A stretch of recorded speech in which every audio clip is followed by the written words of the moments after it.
The story of Salisbury has often been told as a turning point in the modern confrontation between Russia and the West, a case where a quiet English cathedral city was thrust into the centre of a covert struggle involving intelligence agencies, chemical weapons, and international diplomacy.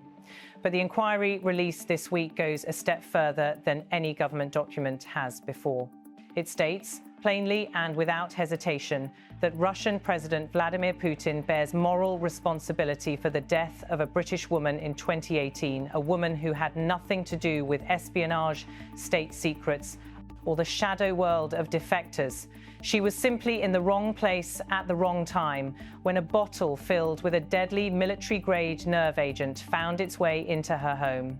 The voice of the inquiry is sober and measured, yet unmistakably clear.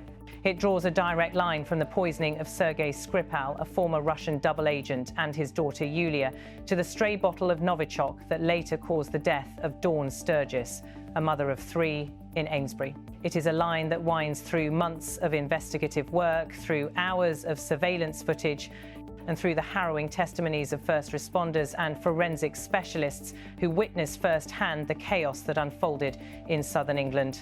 And it is a line that ultimately points morally, if not legally, toward the Kremlin. The inquiry reopens a sequence of events many Britons remember vividly. In early March 2018, CCTV cameras in Salisbury recorded Sergei Skripal, a familiar figure in the city, going about an ordinary afternoon. In one clip, he can be seen browsing at a small discount store, purchasing items before heading back toward his home.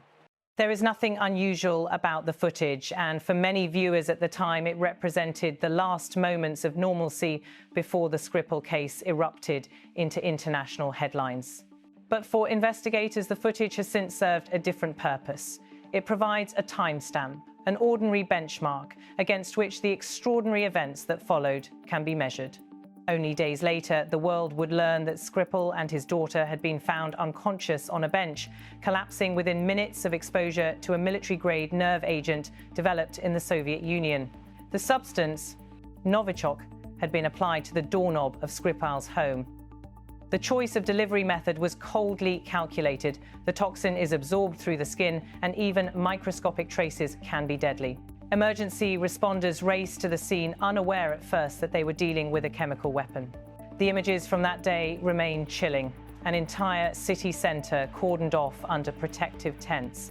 Police in hazmat suits moving with methodical precision, and forensic teams working around the clock to trace the movements of the perpetrators. Soon, at a London airport, investigators uncovered surveillance photos of 2 men travelling under the names Alexander Petrov and Ruslan Bosharov. These images, 2 men walking briskly through Gatwick, then later through the streets of Salisbury, became symbolic of the entire case. Their presence in the city coincided with the attack, and British intelligence concluded that the men were operatives of Russia's GRU, the military intelligence service. Russia repeatedly denied involvement, insisting the 2 men were sports nutritionists visiting the cathedral city as tourists. But the evidence presented in subsequent inquiries painted a more sinister picture, one that aligned with a pattern of targeted operations attributed to the GRU across Europe. While the Skripals survived after weeks of critical care, the discarded perfume bottle that once contained the Novichok agent did not disappear. Investigators believe it was thrown away casually, perhaps in haste, as the perpetrators left the country. Months later, in June 2018, the bottle resurfaced in a place where no one expected it. Inside a trash bin in Amesbury, a man found the small box wrapped and sealed as if new. To the untrained eye, it looked like any other cosmetic product, harmless, even desirable. He brought it home, unaware that inside the packaging was a reservoir of one of the deadliest nerve agents ever developed. When Dawn Sturgess sprayed the bottle on her wrist, she believed she was applying perfume.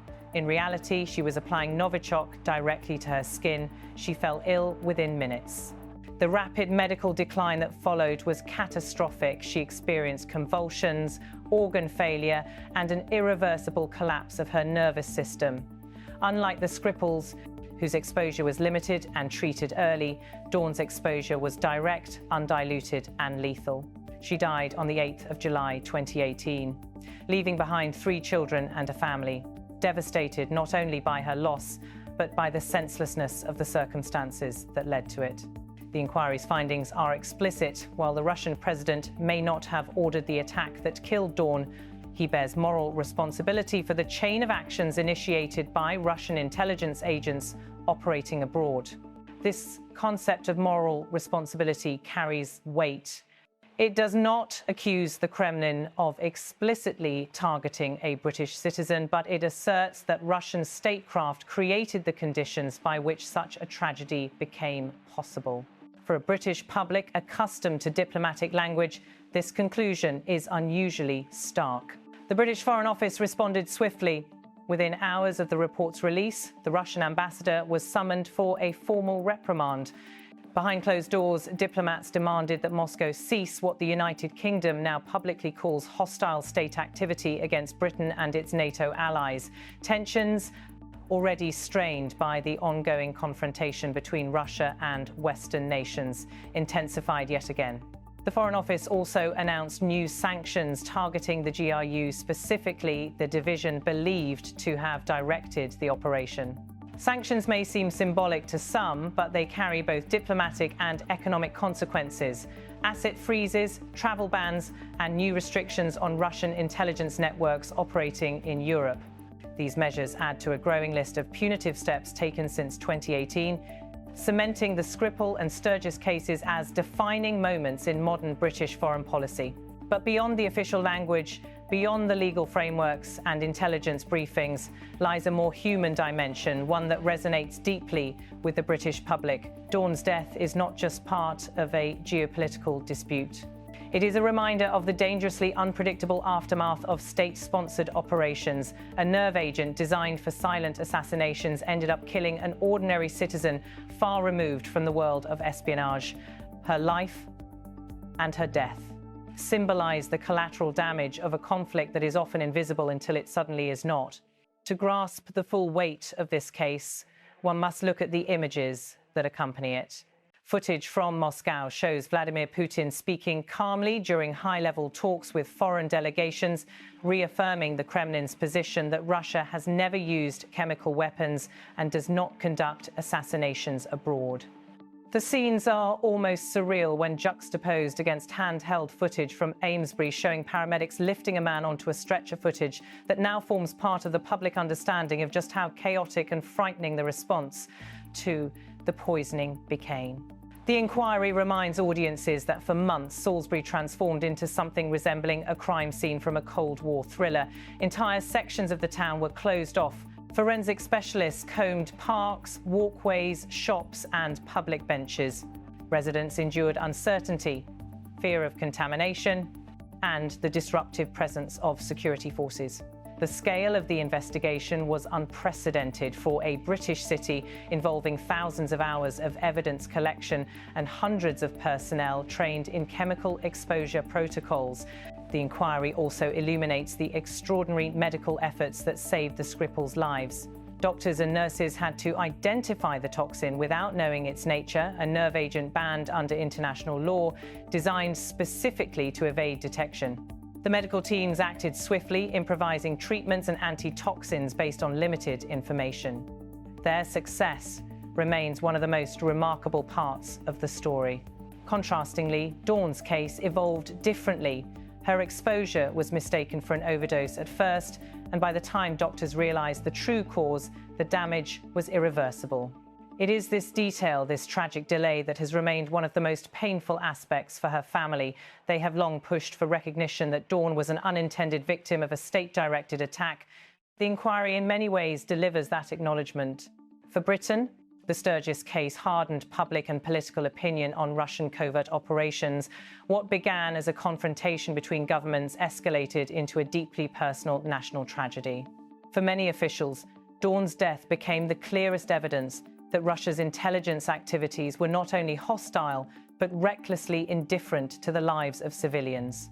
This realization has shaped British policy on Russia ever since, influencing decisions on sanctions, intelligence sharing, and participation in NATO initiatives aimed at countering Russian aggression. Internationally, The case intensified scrutiny on Novichok, a substance that was virtually unknown to the public before 2018. Chemical weapons experts now frequently cite the Salisbury poisoning in discussions about modern security threats. The fallout prompted global calls for stronger chemical weapons monitoring, leading to Novichok family agents being added to the Chemical Weapons Convention's list of controlled substances. Yet despite the international reaction, Russia has never conceded wrongdoing. Moscow continues to deny involvement, repeating its stance that the accusations are politically motivated. The Kremlin dismisses the inquiry as another example of Western hostility and insists that British intelligence fabricated evidence. For its part, the inquiry does not claim to possess proof of direct Kremlin orders. Instead, it focuses on responsibility. The responsibility of a state to control its agents, the responsibility of its leader to prevent such operations, and the moral responsibility carried by those whose actions or inaction allowed deadly nerve agents to cross borders. This distinction is important, and the voiceover must capture its nuance. The inquiry speaks to the broader reality of geopolitical conflict, that modern confrontation is not always fought in open battlefields, but through covert operations, information warfare, and targeted attacks that blur the line between military and civilian domains. Salisbury was not a battleground, yet it became one. Dawn Sturgess was not a soldier, yet she died as a casualty of a state conflict she had no part in. Today, as Britain re-examines its security protocols and bolsters its defences against chemical and hybrid threats, the images from 2018 remain haunting reminders. Sergei Skripal walking through a shop, 2 suspected Russian agents passing through airport terminals, police officers approaching a cordoned park bench under a protective tent. A man lifted onto a stretcher as first responders scramble. All these snapshots form a mosaic of a story that began as an isolated incident but revealed a larger geopolitical truth. The inquiry's findings and the diplomatic actions that followed signal Britain's intention to treat the Sturgess case not as an isolated tragedy, but as a landmark in modern security policy. The British government is framing it as evidence of a new era of state threats, an era where chemical weapons can appear in everyday settings, where civilians become targets not by design, but through the careless actions of foreign agents. For Dawn's family, the inquiry provides something that years of legal battles did not: an unequivocal acknowledgement that her death was not random, not accidental, and not detached from global politics. It was part of a chain of events initiated far away from Amesbury in decisions made within the opaque corridors of Russia's intelligence services.